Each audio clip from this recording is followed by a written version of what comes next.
Hey, welcome VOD. We're going to kick this thing off. Welcome everyone. This is the basis of digital painting. The way this works every week is I crit the previous week's homework for about an hour, and then I give you a brand new assignment that we're going to look over the next week. Um, if your work comes up, feel free to raise your hand. I'll put you on stage. Then we can chit chat on stage. If you can't or don't want to talk on the stage, that's fine. You can do it over chat. If you're not here, I'll try to give you a crit. You can catch it on the VOD. And yeah, that's how this goes. I think I misunderstood the assignment. It's okay, man. Um, stick around, see how these things go. It's all caps. I have plenty of all caps thoughts throughout the week, so I appreciate that. All right, so we've got Vrana up first. I don't see them in the chat. I'm gonna skip past them really quick, just in case they show up a couple minutes later. I'm gonna start with somebody I know is here. Amanda, you want to give it a go and kick this thing off?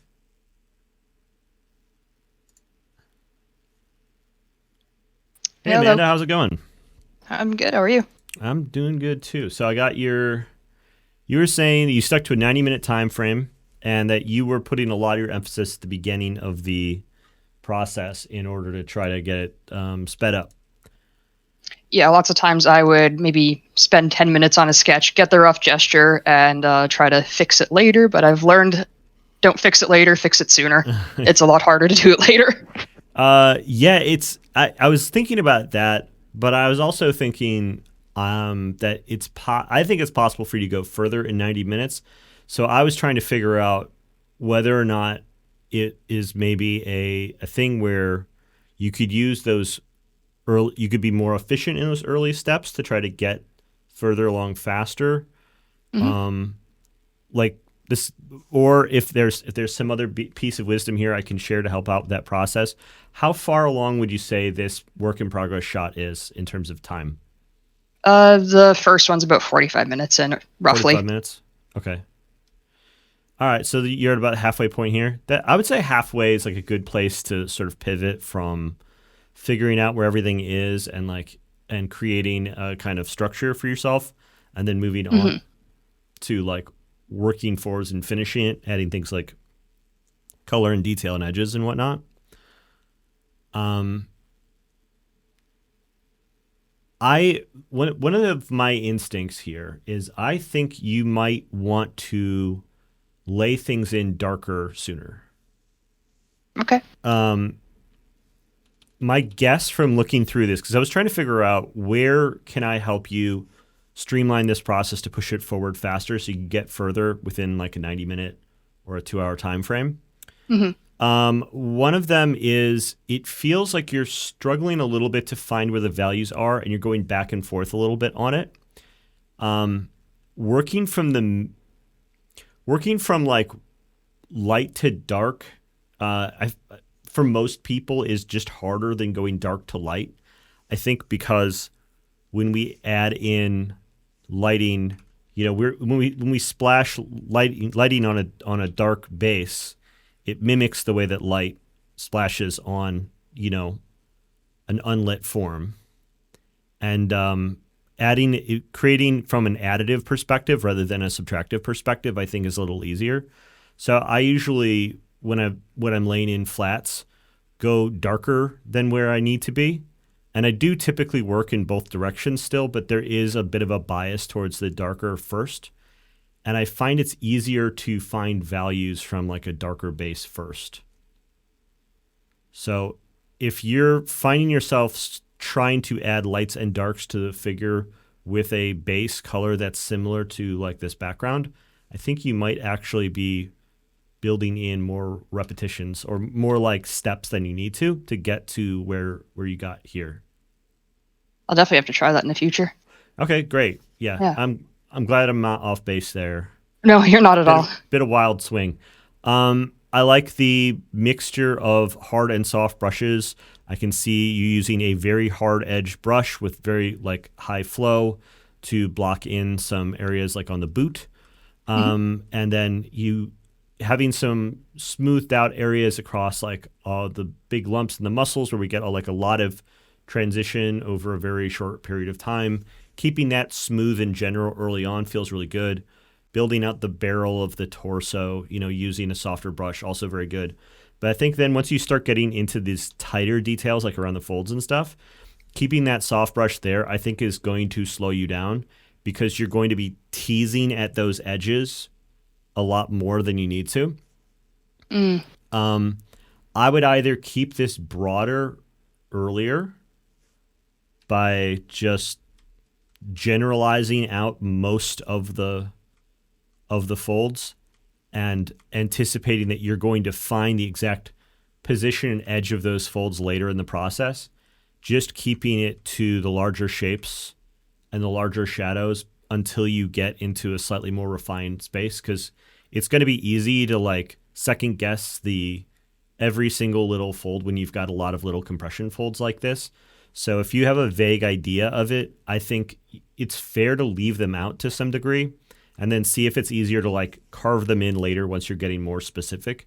Because if it's going to be specific, why don't you just save it for the steps where you're going to be specific anyway, right? Yeah, that's really helpful. I wasn't sure how much I should do and how early on. Yeah, this is a habit I got into as I started doing studies because it's something that I never did when I was working from imagination for many, many years. And then I started doing it and it immediately helped with things. The place it helped me most was in the face, where I was seeing a lot of classical portrait painters were painting in these very, very broad, super minimal shapes on like faces at the beginning. And I had never done that before. And as soon as I tried it, I was like, oh, this unlocks so much for me, because it's like trying to figure out the alignment of a lot of little small features that are kind of swimming inside of a larger form are always impossible, because there's no way you're going to find the exact position for all of them. And it's compression folds are one thing, but it's worse for facial features because our brains are ultra sensitive to where the eyebrow versus the shadow under the nose is. And like minor changes can cause huge differences in the perception of like facial expressions.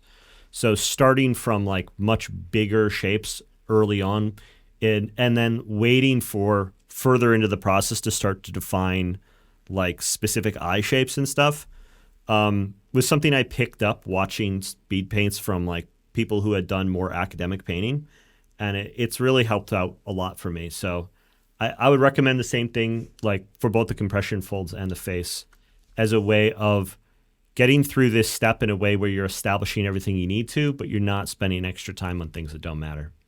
Mm-hmm.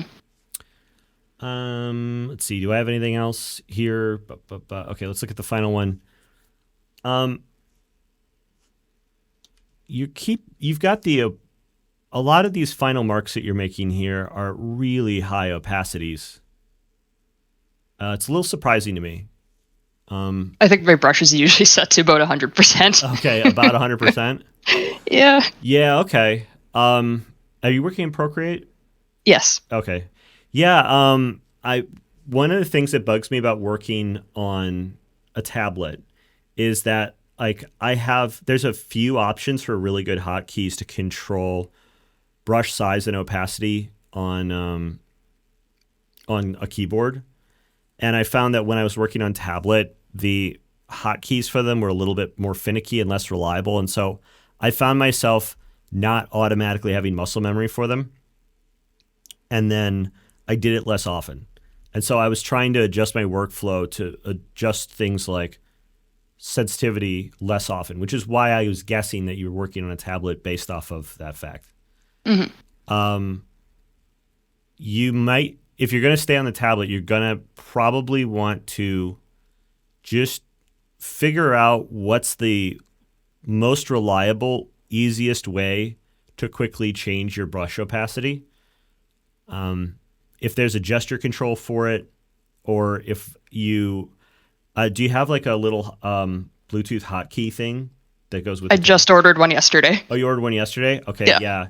That was the sort of thing I was looking for because the gesture controls and stuff, they worked, let's say 80% of the time, but then the 20% that they don't just made me want to like break the tablet in half.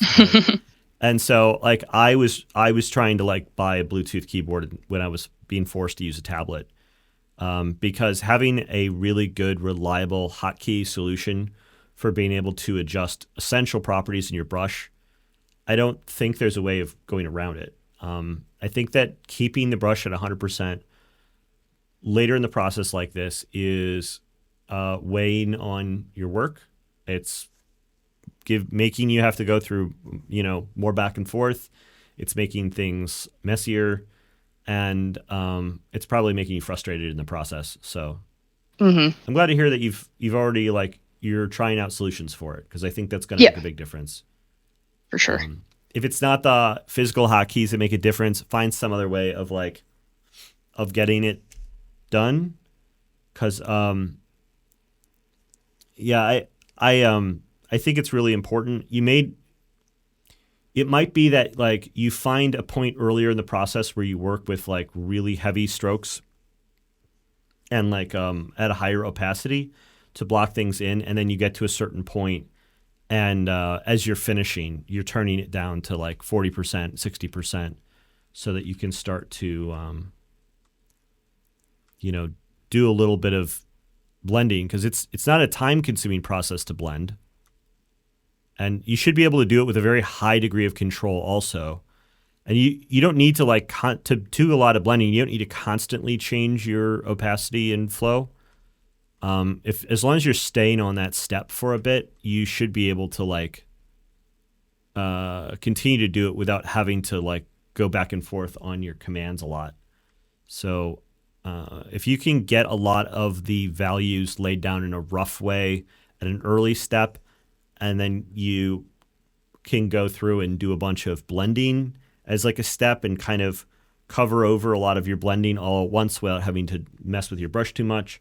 And then you go and switch to something else. You're doing surface detail, you bring your opacity back up, you're using a texture brush, whatever. But trying to block that work together and combine those tasks so that you don't end up using the wrong tool for the job because you are frustrated by how hard it is to switch tools. Makes sense. Any questions? Nope. We've gone back and forth a little bit on assignments. So if anything has come up that you are wondering about, I'm happy to answer any questions. Yeah, I'm excited to just try these suggestions. Okay, great.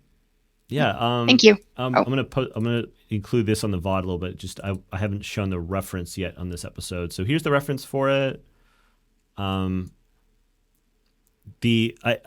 jumped right into criticisms with you because I know you a little bit, but you did some good stuff with these are very, very subtle colors, and I felt you found some good colors in here, and the overall impression of the piece I think is really, really strong. The fact that you managed to bust this out in such a quick time is excellent to see. Thank you. All right, great. We're going to move right along then.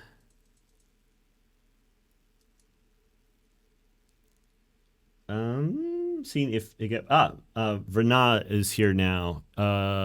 You were up first, and then I skipped over you. If you want to raise your hand, you can come on stage, and we can chit chat about your work. If you can't or don't want to be on stage, it's fine. All right. Hey, how's it going? If you're talking, I cannot hear you. Could be a Discord bug, could be AV on your end. So I got all of your stuff. Feel free to keep talking and interrupt me when you get your stuff working. You posted a work in progress they're all next to each other. I broke them down into layers so we could see them all over each other.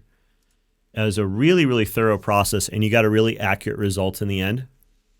I wanted to propose some stuff. You said that you didn't get into colors yet because you had a lot of issues with dark tones for the shadows. Ended up repainting to make it darker a couple of times. I'm keeping an eye on the chat too as you're typing.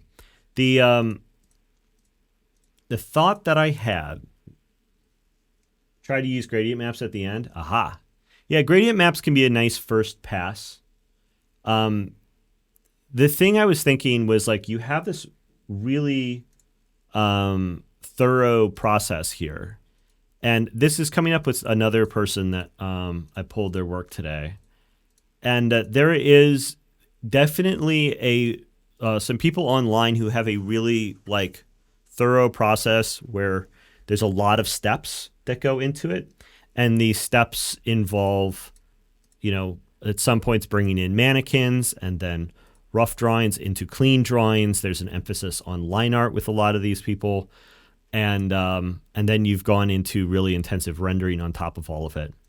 And there was an observation I had, which is that like I'm not certain that you actually need to do all these steps, because like going from here to here,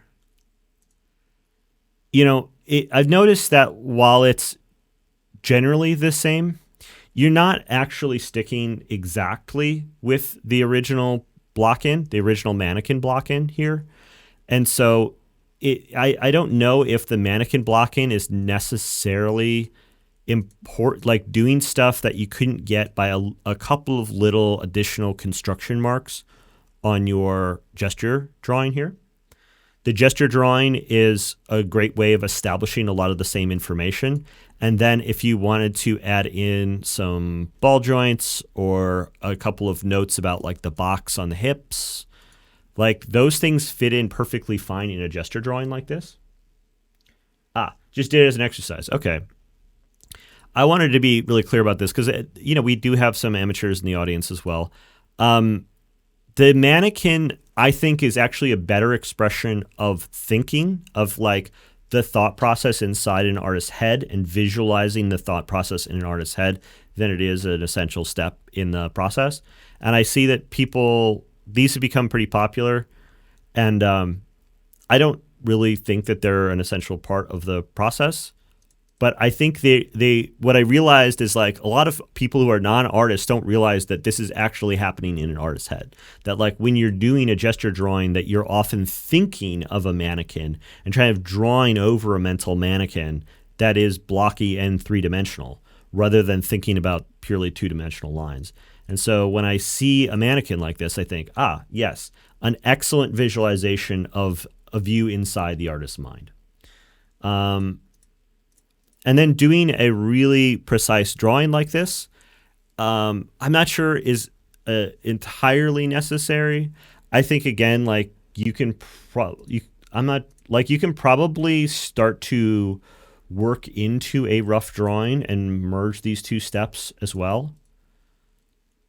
Because when you get to this point, you are 100% obliterating all of that precise drawing work. And you're not even really keeping it, because if we look at areas like around the boot, where you end up having to basically redraw some of it to get it where you want it, and a lot of these cleaner edges end up getting like eliminated anyway. And you can see where in some cases you're following the structure of the clean line drawing very closely, while other ones you're discovering other places that you want to go. So I think that you can probably pare down some of this preparatory work, and I'm not sure it's adding as if you're struggling with values and you're struggling with color, I would speed past some of this preliminary stuff in favor of getting to the part where you want to focus a little bit more. Because I think that, like, personally, I like going to color before getting this far in. It's not necessary that you do it exactly my way, but one of the reasons I like to go to color when things are still a little rougher value-wise is that the tools that you use to add color create a lot of little accidental results, and you're going to have to like massage those around a little bit anyway. Some of your values are going to be a little off, and in comparison to each other, once they're in color, it's going to be more noticeable, and you're going to be making like layers of adjustments that go on top of the color. And so leaving room to do precise rendering, leaving room where you're defining the difference between these kinds of like really harsh edges in the shadows versus softer blended edges. After you've already done like color overlays, blending modes, gradient maps, adjustment layers, whatever you like to use, leaves you with the ability to conquer both of those steps at the same time, because you're able to like define those edges while also doing it in the correct color, because you're not dependent on finding your way into the correct color during the color step. Like you'll end up with when you start adding a bunch of blending modes and stuff over the top of a black and white image, half the time they're going to work and half the time they're going to be like off by a bit. And so picking the right colors after you've laid down rough colors to be able to use for rendering allows you to like work way more efficiently. And so getting to this much more precise point prior to color, it might be, again, more steps of like doing something very precisely and then undoing it on the following step. And that's going to like just, it drains your resolve more than anything else. Time spent in art is valuable, whether you spend 1 hour or 10 hours, it's all good. But like when you add in a lot of extra steps, I find people that do that, they tend to get discouraged. It tends to become discouraging to finish things, and it becomes difficult to like finish a lot of stuff repeatedly, and it becomes like, it can be a bit of a drag to like constantly be erasing so much work. So that's why I'm making these recommendations, try to smooth things out. Hope it's helpful. Sorry your AV didn't work today, but I'm gonna push you back down the audience. If you've got any questions, feel free to hit me up while we still got you here. And I'd be happy to answer anything you got. I see that Verna is typing right now, so I'm going to wait just a second while they get a shot at the keyboard.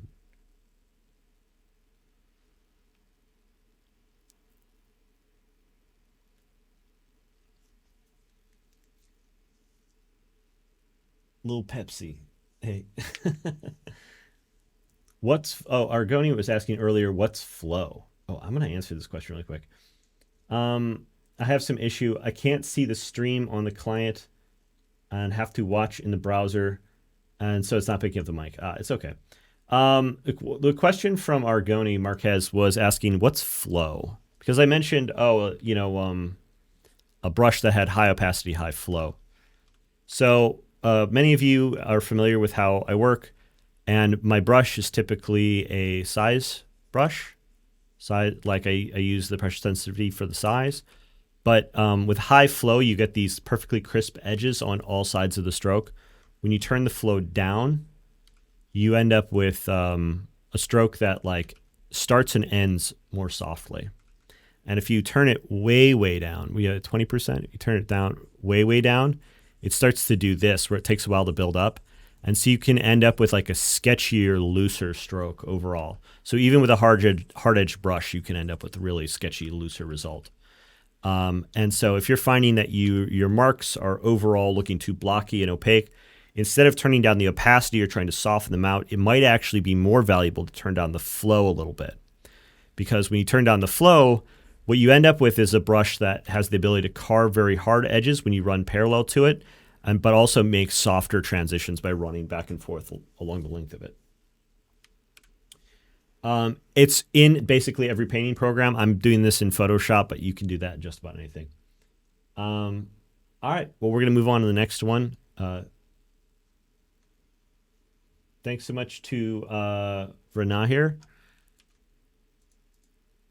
Igep, I don't think it's here. I'm going to go through their stuff really fast. They said, the pose was fun to draw. I'm trying to draw more intuitively. The sketch into line art, into base color, into shadows, into light method was what I'd done, but I feel it doesn't suit me. Maybe I'll come back with a similar method in the future.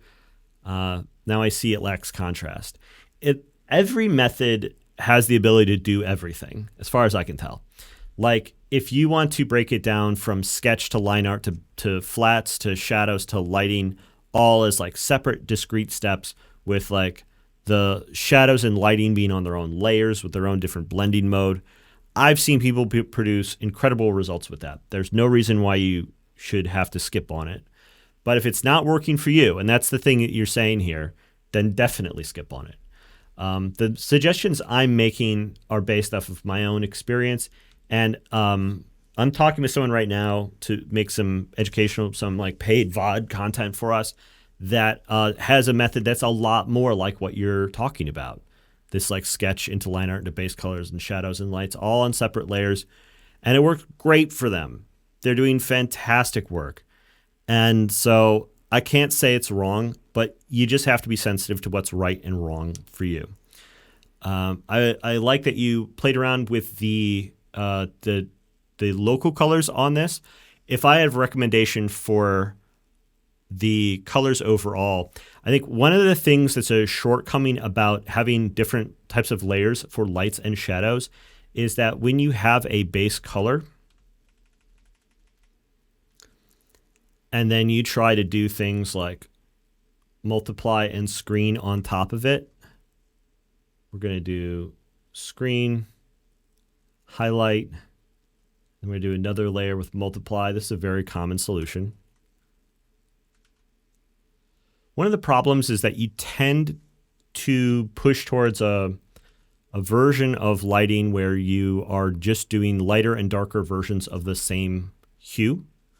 So this becomes a problem for a lot of beginners. There's an assumption that when there's an object has a color, like, the pants are blue, and so the object is this color, and then there is a lighter version of it that's kind of got more white in it, and then there's a darker version that's got more black in it. And that will screw you up every single time. And so when you're playing with the colors, my recommendation is rather than try to change the local colors of things, try to change the light and the shadow colors. So you can still do this whole thing where you add different layers with different blending modes, the highlights and the shadows. But I would try to play with what colors the shadows and the highlights are. Because I'm just grabbing the hue slider here, and you can see that we can start to get weird with these. I think this is actually one of the advantages of breaking them out into separate layers, is that you can very quickly start to experiment with treating the shadows and highlights differently. And you might even be able to do them kind of adjust them universally across all the different materials if you're working in a way like this. It's a really quick method of trying to find a color palette. And a lot of what happens in a color palette has a lot more to do with how you treat the color of the light and the shadow than it does about the actual local colors of things. The local colors of things are more or less irrelevant. It often comes down to the lighting. Or, I don't know. That's not universally true. It depends on the piece. Some pieces are all about local colors. Some pieces are all about like the overall color grading of the piece. And so the colors of the lighting. So it's really dependent on where you want to go with it. But I would say if you haven't spent a lot of time experimenting with treating the colors of the lights differently, give that a shot. If you're already in the mood to be experimental, it's definitely worthwhile. And if you want to try to make things more painterly, then just try doing them, layering it more along the different steps in your process in terms of do a sketch on one layer, do your flats on another layer, and then start like loose rendering and then tight rendering all on separate layers, rather than break them down into things like shadows and highlights or different features inside the piece. I see some people will break down like a boot or like briefcase or whatever as separate layers.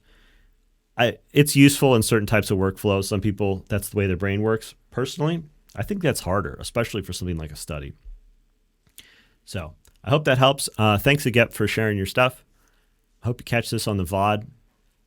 Speaking of which, Soprit did a really great piece this week, and I want to share it because I thought that they did a really good job. Do you want to be on stage? Do you want to raise your hand or no?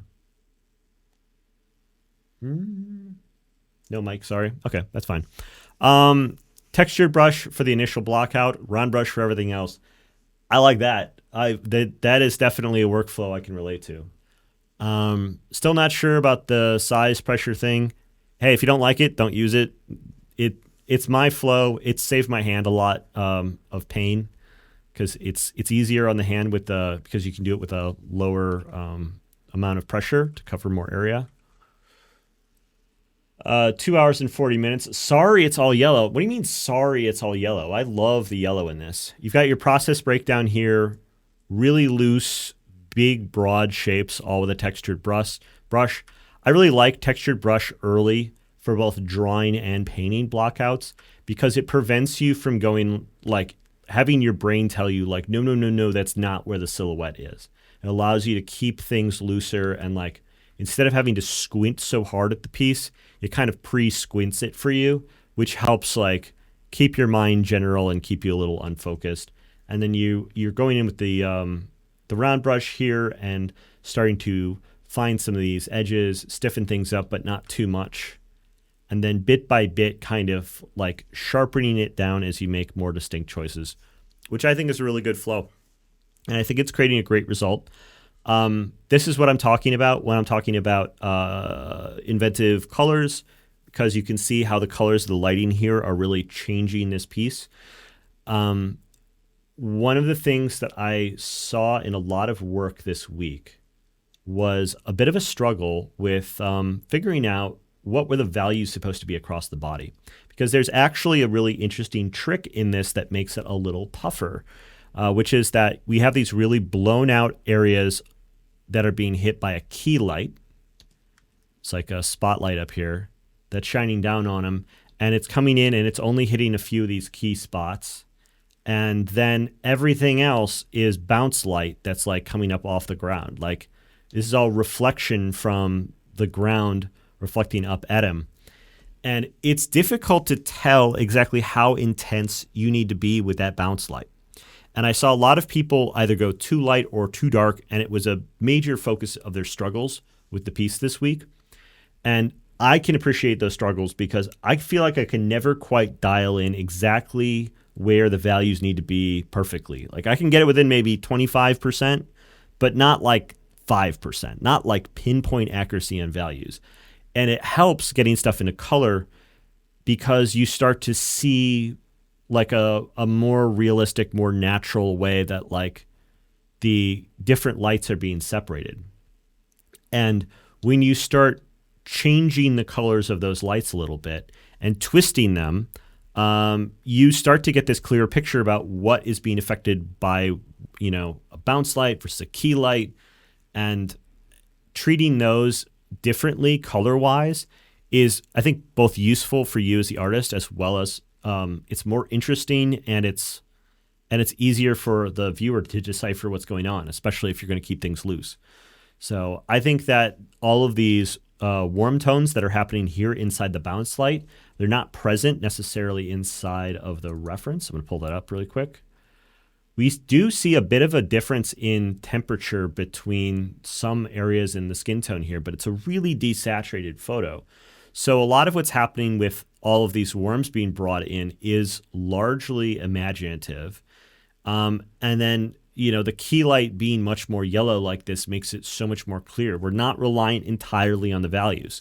When you start adding saturation into work, it pulls away from the value range and starts pulling it into this third dimension where it starts going, we start getting additional like saturation and chroma. And that is like, you know, it's neither dark nor light. It's something different. It's a third thing. And it allows us to like, you know, make different choices. Yes, you can define these overlit areas, these directly lit areas by how bright they are in terms of value, or you could do it using things like saturation and color temperature, which express the same ideas but through a slightly different medium. So I thought it was just, I don't know if you're thinking that hard about it, but I saw it and I was like, yep, that's a great way to use color to define the form, to express big ideas. I forgot to mention this in the message, but the loose face worked better than I expected. Yep, as I was saying in Amanda's critique, keeping the face loose like that, keeping a really loose face like this it's amazing how long you can keep it like that and it still feels relatively natural, especially because you've made such a clear difference between what's being defined by a key light, which is very sharp, very in focus, versus the bounce light tends to be a little bit more out of focus. So you can actually exaggerate that a little bit and still get away with it. I love really colorful interpretations of studies like this. So, you know, you're saying sorry for it, but I say don't say sorry about anything, in art at least. You're doing a great job with it. I don't have any specific critiques for it this week. If you had anything that said that you were struggling with, I would be happy to give suggestions. But I wanted to call it out this week because I thought you were doing some really great stuff with color, and I wanted to highlight it for everybody. Jim has a really, really good question here. How do I make sure that I'm actually studying and not just copying? Is Jim in the audience? Can we pull Jim on stage and like ask like what's on their mind? Guess not. But Jim, if you're catching the VOD, I thought it was a great question. Something I'm surprised people aren't asking more. And I do have some thoughts on it. Oh, Jim's here. Jim, do you want to raise your hand or no? There he is. Wait, he raised his hand and it didn't show up in the invite sent. Okay.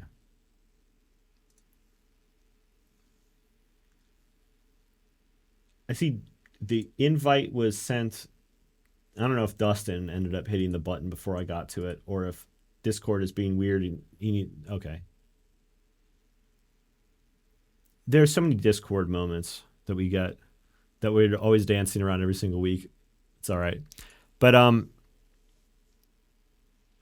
I come at the whole study thing as somebody who didn't do study for a long time. I'm going to answer while we wait for Discord to do whatever. I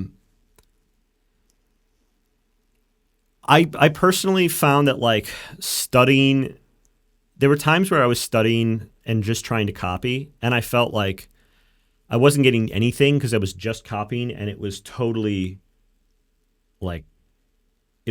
rote practice. It didn't feel like I was learning anything because it was just copying, right? And it didn't feel like study. But I did find that during the time when I was studying, I was getting knock-on effects with my imaginative work, that there was something that was still happening subconsciously. So I don't think that there is a way of making it so that it's so much just copying that it doesn't have some sort of academic value to it, which is the most general answer. But I think the other answer is like, if you feel like you've kind of topped out on the value that you're getting from copying and you want to make it more of a study, then you need to start turning up the heat on yourself a little bit. And that could be, you need to define any kind of goals that go beyond what's in the reference. That could be color related, something I've done quite a bit, doing experiments with different kinds of brushes, doing experiments with different kinds of stylization, attempting to reproduce certain styles of certain artists, like use it as a platform for deconstructing artistic styles, doing it as a workflow experiment where you attempt to solve problems in a different order than you're normally used to. There's a lot of ways where you can attack the problem of it being too rote, especially if you're very comfortable with doing photo studies. And it doesn't even necessarily need to be, you trying to do something really creative, like draw like a cool costume on the guy, or to do it in crazy colors, or to like try to do really wild artistic styles. There's so many avenues to explore outside of our comfort zone while still effectively using the same piece. Something that I always struggled with personally was trying to stylize the overall like proportions. Like I always wanted to keep it very gridded out where, if I would be looking at this and going like, well, okay, the arm has to be this long because the tips of the fingers, the thumb is supposed to be slightly higher than where the toe is and the fingers are supposed to be lower than where the toe is. And I'd be like trying to create like a perfect grid representation of where everything is and have it all line up. But then I would see somebody else go and do a study where they would create a gesture that felt exactly right, but things weren't all lined up and gridded out the same way. And they were able to get something that was like a sort of hybrid between their impression of the thing and then a more diligent study of the thing.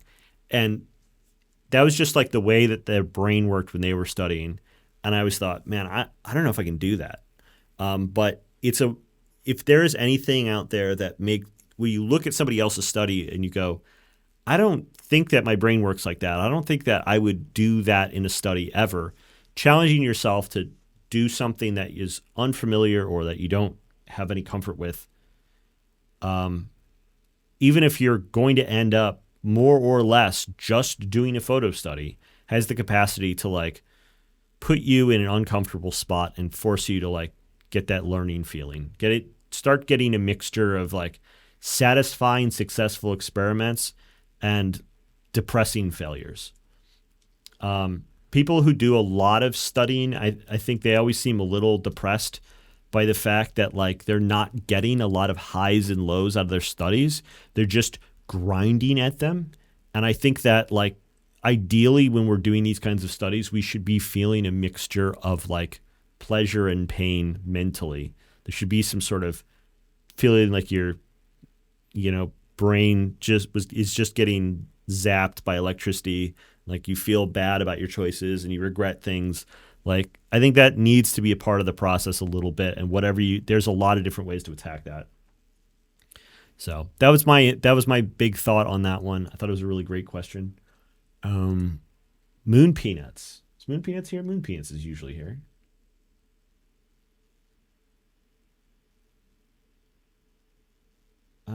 I don't see Moon Peanuts in the audience, but Moon Peanuts is a regular, so I'm sure they're going to catch the VOD. Moon Peanut says, wanted to pay more attention and detail than I usually do in these studies. I really went in on the rendering and wanted to be as accurate as the ref as possible. But I think I lost track of time because even though I was trying to not limit myself too much on time, I did not expect to check my Procreate Canvas info and see I spent nearly 9 hours on this. Lamal. Anyways, I do not like how it turned out. Oh, I do like how it turned out, except the mouth and the face in general. All right. Yeah, you put a lot into it. I talked on it a little bit last week about how there is this great value to putting more time than you expect into something like this. That like when you're looking to grow and you want to push yourself, that one of the ways you can push yourself is just time. And I don't recommend that people, I like the idea of time boxing these down to about 2 hours. I think 2 hours is a great amount of time for a study. But if you really want to see how far it can go, start taking the limits off of what you're doing in terms of time and seeing how far it pushes. Because there is a lot of growth to be had by just taking off the time limiters and seeing what happens when you have an unlimited number of revisions. Finding wherever you're dissatisfied with the work and going back in and doing the 4th or 5th pass on it and seeing if you can get it to where you want. Because your brain doesn't rewire itself. You don't learn unless you've had that mixture of successes and failures. And if you are largely failing over the course of 2 hours and feeling like you're not getting what you want out of it, continuing to progress until you reach some sort of finality with it gives you some successes to hang on as well.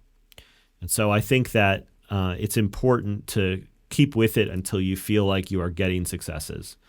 It's not good enough to just quickly throw stuff off and be like, I put the hours in, whatever. You need to feel it. So growth involves feeling the response back from your brain. And so sticking with it extra time can be really valuable, but it's not necessary. I think it's possible to do in a 2-hour span for most people. But if you're in a spot where you really want to see how far it goes, give it a shot. Yeah, no pain, no gain. The boots look really good on this. The comments I was leaving for Soprit about how good the exaggerated yellow color palette was creating this difference between the key light and the bounce light. I think if there's one big point where you're really missing out, it's not on the specifics of the details on this. I think it is in some of the broader strokes, because I'm not feeling that kind of blown out look that we're getting off of the key light quite so much. It is reaching some highlights at times, but it just doesn't feel as like blasted out. And then in the shadows, I think you're getting too much bounce light off the ground. Like you're getting that look here in the pants, but I think across the skin tone, you're not getting it quite as much. And part of that might be the fact that so much of this is all the same or similar kind of color, you might have gotten more out of it to figure out where everything is value-wise by giving a slightly different color treatment to the key light and the bounce light.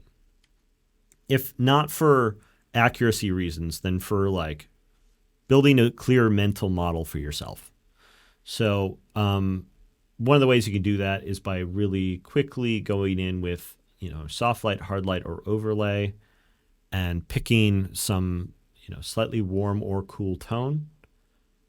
There was a comment about somebody else's work that I didn't pull up today, where they were saying how they did a cool tone bounce light because that's like what they do in comics. Because it's like, yeah, it's an easy hack. Like the bounce light oftentimes is a little bit cooler. We're used to kind of outdoor lighting where the key light is the sun and it tends to be pretty warm, and then the shadows are kind of cool. We're used to also, even with indoor lighting, unless you're in like the post office and they've got fluorescent lights or whatever, a lot of incandescent lights also throw off a fairly warm shade. And so you have this difference between this difference in color temperature that we kind of anticipate as normal, where we get a really warmer key light and a slightly cooler fill light. And that bounce from underneath, I think you go a little bit cooler with it and a little bit darker with it. And then all of a sudden, I think things are going to start to click. You're going to just see them clearer, and it's going to make the next steps of tightening this thing down more obvious to you. That's my big advice there. I hope that helps. Thanks, Moon Peanuts. It's great to see you around here all the time. Last one I've got today is Cosm. Cosm's here.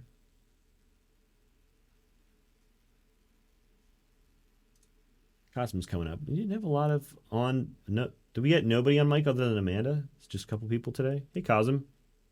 You're muted right now, by the way. There you go. Hello, everyone. Hello. Welcome. Hello. Pleased to be here finally. Have you not been on stage before? I've seen your work around here a bunch. Yeah, never gotten the opportunity to come on stage. Yeah, I'm pretty busy, but yeah, I'm thankful this time I got to be here. Okay, Thank you. Great. Oh, I'm sorry it took so long. What was your impression of the assignment this week? How do you feel like it went? Yeah, for me, gesture and figure studies is something that I love to do on a regular basis. I just find it fun.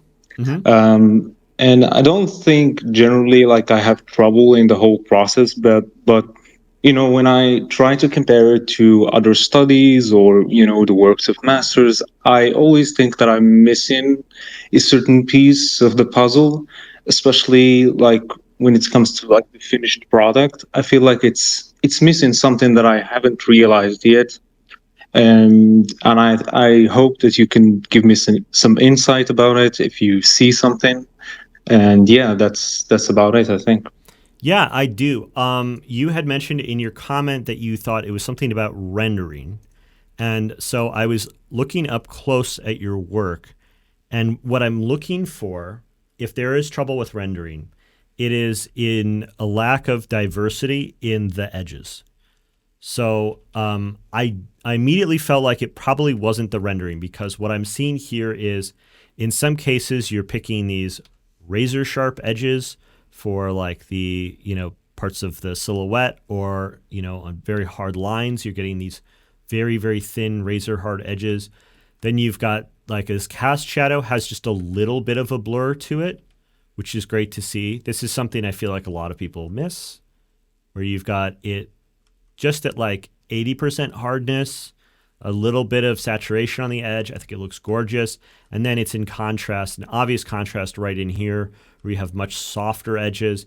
And so a lot of rendering on the face has got a lot of subtlety to it, with you transitioning between different kinds of edges very naturally. It doesn't look like you're I'm seeing some brush work in here, but part of the reason I started using this brush when I started painting was because I was seeing gouache paintings that had a lot of brush strokes in them in backgrounds and on box art for video games. And I loved that look. And so having there be some unrendered brushstrokes still in the work, to me, I think is actually a nice thing to look at.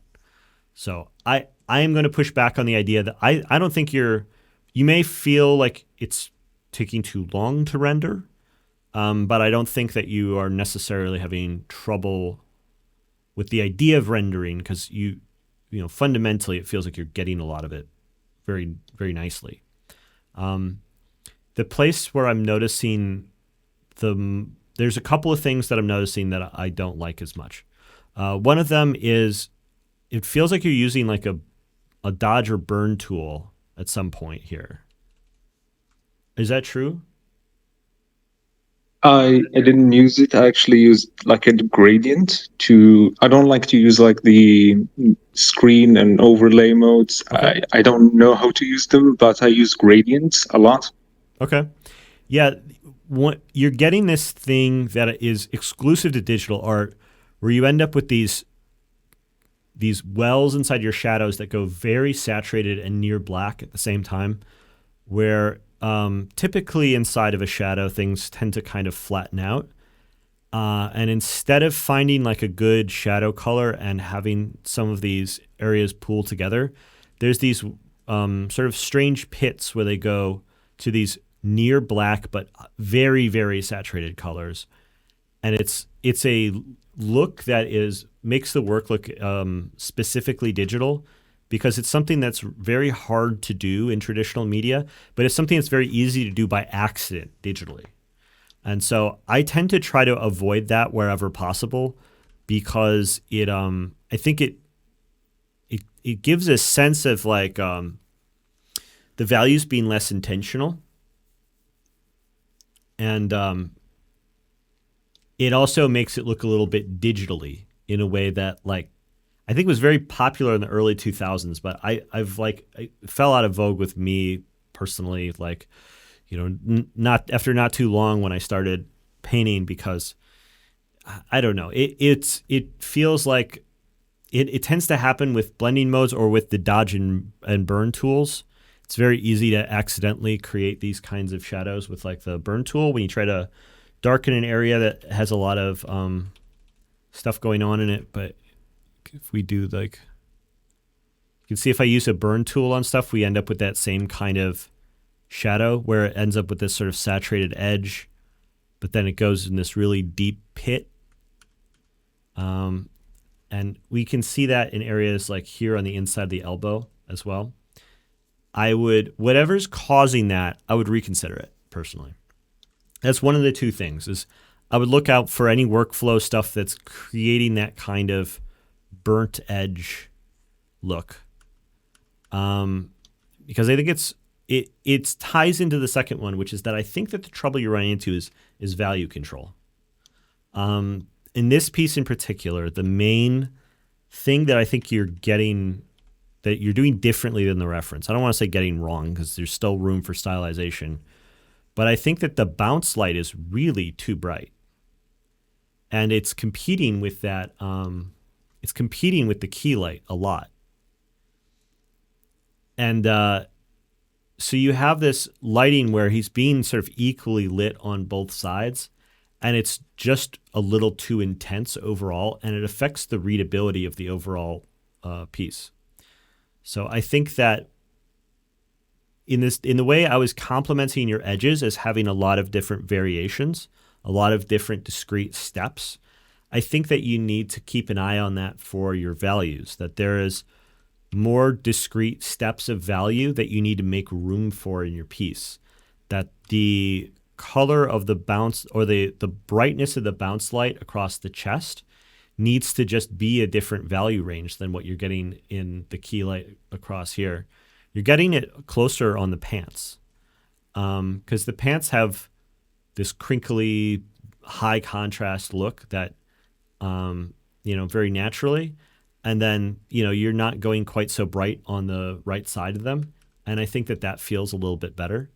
But on the skin tone here, I think it's going a little bit overly bright. And with everything being a very, very similar color like this. Again, going back to the idea of doing slightly different color temperature for different lights, whether it's a bounce light or a key light. I think you end up. I think that's the thing that's fighting you this whole time. You're going through and doing lots of very good rendering on all the areas as you zoom in close. But this is something that's further back in the process. It's much more of a broad stroke change. And I think that it would focus the amount of spaces where you need to put that level of intense rendering that you're doing into like smaller pockets, leave more rest area, and create more subtlety overall. And I think it'd be more value for less work at the end of the day. Does any of that resonate with you? Is that? Yeah, I agree. I think I agree. I think the two problems that you have mentioned, the first one, I think it's due to the brush that I use. It's one of my favorite brushes, but I think it works against me. It's a round soft brush, and I use it later on in the process of rendering, and it creates these dark wells that we can notice in the artwork. Okay. So it might have some blending mode built into it. Potentially, because I just downloaded it from one of my favorite artists and I started using it. I don't know much about the intricacies of how it works, but yeah, potentially I need to look it up. Yes, so you might end up doing something that's causing this kind of blending effect without actually intentionally changing the blending mode on your layers or on your brush. That could be it. And I think using a soft brush late in the process is dangerous at giving a kind of overall like airbrushed digitally look as well. So I think that might be a cause of some of the trouble that you're dealing with here. Yeah, I can understand that, yeah. And then do you see what I'm talking about with the values? Just like, grouping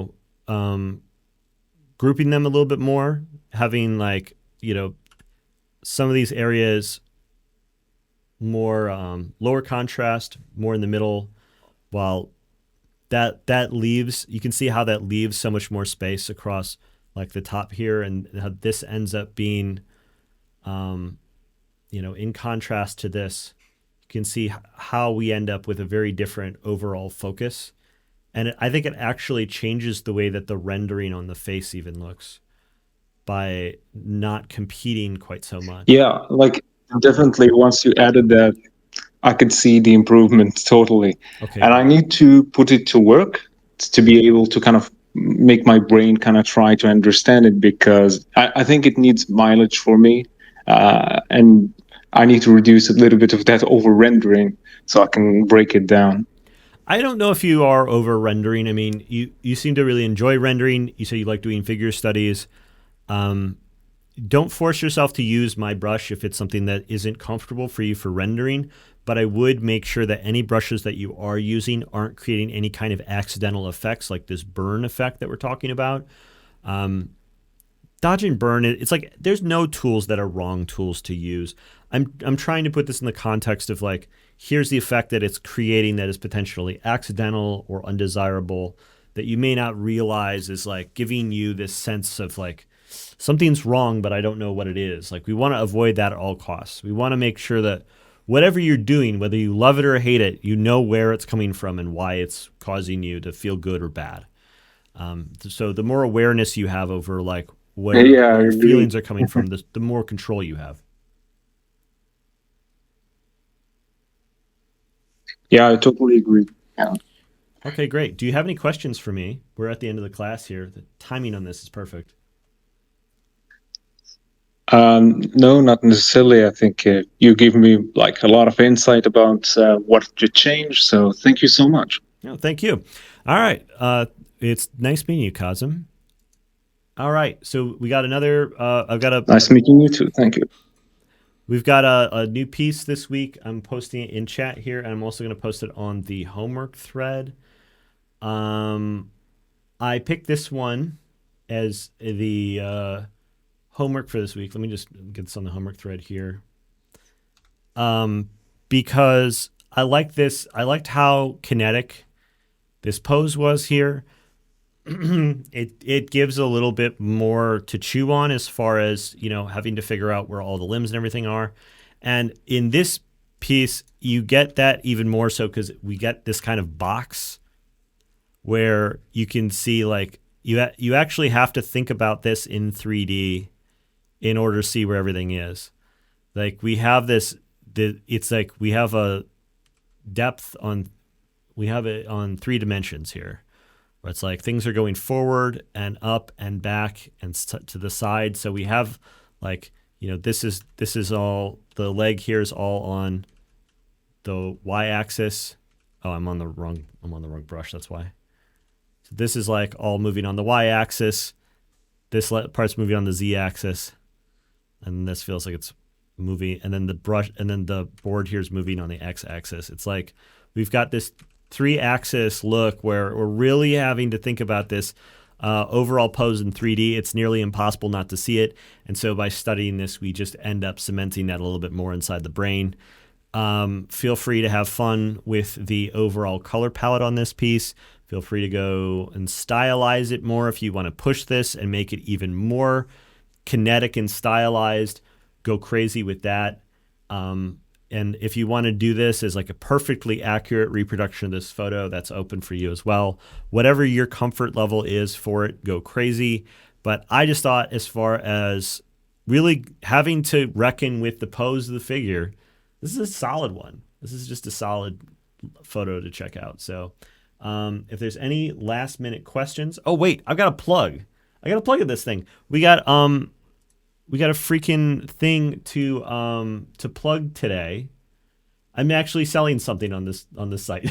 I'm selling something for once. Let me just link it here in the chat. Oh, Dustin's got it. We at Huckleberry Industries we worked on. I talk about my own painting process quite a bit. I created a painting process walkthrough. Going through a bunch of old recordings, VODs of me painting my Zodiac series. I did voiceover on them to give insight into the decisions I'm making at each step, how they differ between pieces. It's like 90 minutes all the way through it. And then there's also like a full beginning to end painting process for a big painting that I made called the Driftwood Cathedral. That's all included. It's 33% off for the next 2 weeks. It's $10. It's got little PSDs. If you want to dig around in my PSDs, there's PSDs included in it. So, like, if you're curious about my process or you just have fun looking through this kind of thing, feel free to follow the link in the chat. You're the first people to hear about it. So I normally don't plug stuff on here, but but this is the first one of these we've ever made. So I wanted to share it. So I hope you guys dig that. And if you have any questions before we go, and you want to raise your hand, you want to pop on stage for a second, ask real quick about clarity on the homework, anything that's going on, feel free to hit me up right now. I'll be here. I can be available for another couple minutes. We got 2 questions here. I'll get both of you real quick. Tristan and Bard. Tristan, hello. Hi. How's it going? It's going pretty well. I've just been checking in every week, and I was wondering if you would just mind taking a look at my piece real quick and give some indication if I'm heading in the right direction, because sometimes I also misinterpret the prompts a bit. I see all the pieces that come in. I saw yours. It looks really good. I pick pieces mostly based off of whether or not I think I have specific and useful feedback, that especially feedback that's going to be useful for, like, I think for the whole audience. So sorry if I haven't selected yours in a bit, but I don't have time right now to look over one, but I'll keep you in mind for next week. Okay, thank you. All right, thank you. All right, Bart, I'm going to pull you up now. Bard, hello. Hey. How's it going? I'm vibing. So you pick the most dynamic poses and they boil my brain. And I think you used that word once. I just liked it. Boil my brain. Yeah. I love them, but they're very challenging. Mm-hmm. I guess the question I'm asking is how to not get lost in the details, because that's what struggled me, was the values of the last pose, and I'm looking at the values of these poses, and they're very subtle. Yes. What are Okay. some good tips to All right. do with value when you get these subtle shadows? So with dynamic poses, the important thing is not all of the shadows and the shapes. This was the comment I had at the beginning. I don't know if you're here right at the very, very beginning. I was looking over somebody who had done a full-on mannequin inside as like prior to drawing their whole piece. They had drawn. Yeah, one I of these saw 3D that. mannequins. Yes. So the thing about dynamic poses is like there's like different layers to it, and it's none of it has to do with values or surface detail or anything. That is like when I'm looking at a pose and trying to get it dynamic, or like when I'm doing something from imagination, none of that is in my mind. I have zero of that in my mind. And when I'm trying to do a dynamic pose for a study, I am trying to become blind to all of that information that you're talking about. I am willfully filtering it all out to see something else. And what I'm trying to see is like the mannequin underneath. I'm trying to see only three-dimensional shapes. And then I'm trying to, on my own canvas, only consider the volumes and like think in 3D only. And like if there's anything beyond 3D, it is like a sense of energy where it's like, we have this in art, we typically talk about gesture, right? And this is the Right. gesture. Like when I'm doing my drawings, I'm typically not starting with the mannequin. I'm usually starting with a gesture, which means that I'm thinking about, hey, I want like an arm flying up here. And so the line I'm making is not about trying to figure out where an elbow is, trying to figure out where a wrist is. It's usually this. It's usually me having these lines being cast around where I'm trying to figure out like, where is the energy in the thing? And how is the energy moving through the piece? Because to me, that's the most important thing at the moment. What is the thrust of the thing? And the thrust and like the energy and the motion of it, if that's what I want to come across in the end, and that's what I want to be like a major feature of the piece, I need to start there and think about only that prior to layering all the other things on top of it. And so from gesture lines, you can then go and start to construct more simple geometric shapes, which is very helpful for some people, especially if you are less experienced and you have a harder time building that 3D model in your head. It's a skill that over time develops, and you get better and better and better at it through repetition. And then once all that's done, then you can start layering on, okay, the lighting, the color, and the surface detail, like subtle shifts in value. Like we have a subtle shift in value from the seat of the pants to under the knee, under the back of the knee. Yeah. This is showing up in the process deep into it in some cases. Like the fact that there is a big temperature shift, we go from like browns to blues, doesn't even occur to me. I'm not seeing it. I'm not noticing it. I don't care. Not for a long time, not until it's relevant for me to see this. And so the process of going through the study for me is one of running through these steps, not just in terms of like a cooking recipe, but I'm actually like an X-ray scan, seeing it at different depths and looking at like, okay, I'm only looking at the bones now. I'm only looking at the organs now. Like it's like different filters going over my vision as I'm interpreting what I'm seeing, different types of information from the image rather than it all being there. Because I think it's a misinterpretation that like the art is just the art, that it's just like the computer just sees a series of pixels laid out in a grid, right? But people don't see that. You see a skateboarder, Right. And like that is a different, the exact color value of the color blue is different from the very real fact to you that there's a skateboarder, and you understand things about the culture, and you understand like where it's being shot from and what the temperature of the space is like, and like all of this inferred information. There are layers of information within an image that we subconsciously kind of draw from it.